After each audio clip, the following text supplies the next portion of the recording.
আপনারা সবাই জানেন, আপনাদের জানেন। তুমি নামাজ পড়ো না, খয়রাত জাকাত যেখানে যা গরিব মেসকিন কিছু সব দান করছো, কিন্তু একটা জিনিস করে নাই, নামাজ পড়ে নাই, চাবি লইয়া যায় নাই। আল্লাহ দেখাই দিতে যে যা ওটার ভিতরে ঢুকো, তোমার জন্য ওটা তৈরি করে রাখছি, কিন্তু যাইয়া দেখবে বড় একটা তালা দাও। আল্লাহরে জিজ্ঞাসা করবে, আমি তো ঢুকতে পারি না, তুমি আসল জিনিস লইয়া না। আমি কইছি না যে নামাজ হয়েছে বেহেস্তের চাবি। তুমি নামাজ পড়ো নাই, দান খয়রাত বহুত করছো, এখন ঢুকতে পারবে না, আমারে কোনো দায় করতে পারবে না। আসলে আমরা এখন আমাদের যে মাইয়াকে আমরা সম্মুখে আইনে দোয়া করতে আসবো। আপনারা জানেন এই যে এই ওপারের মাইয়া আপনাদের সবার জানা আছে, যথেষ্ট ভালো ছিল, যথেষ্ট ভালো ছিল। আমার এত ভালো জানতে সব কাছে আমার বলার দেখি, রমজান মাস আসলে আমার বলার দেখি ভাই, আমার বাবার কবরটা জিয়ারত করতে জানতে চাই। আপনারা জানেন এর আব্বার নাম কি?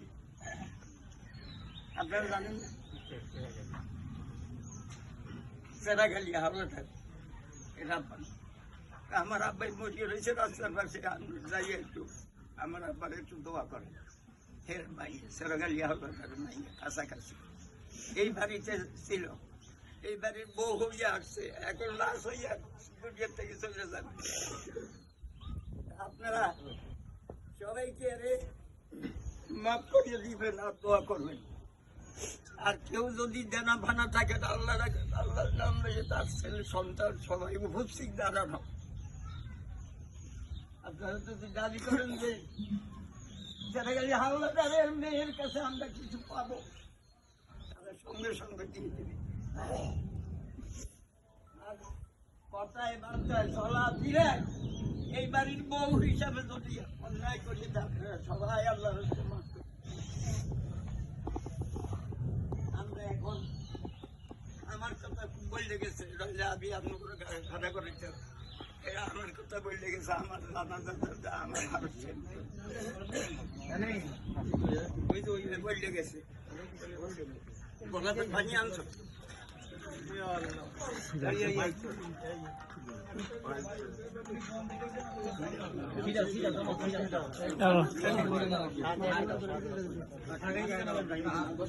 এই সামনে আর এখানে লাইন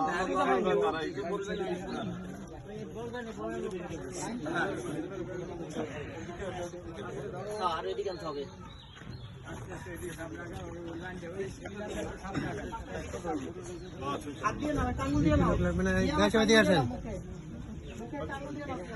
মামাকে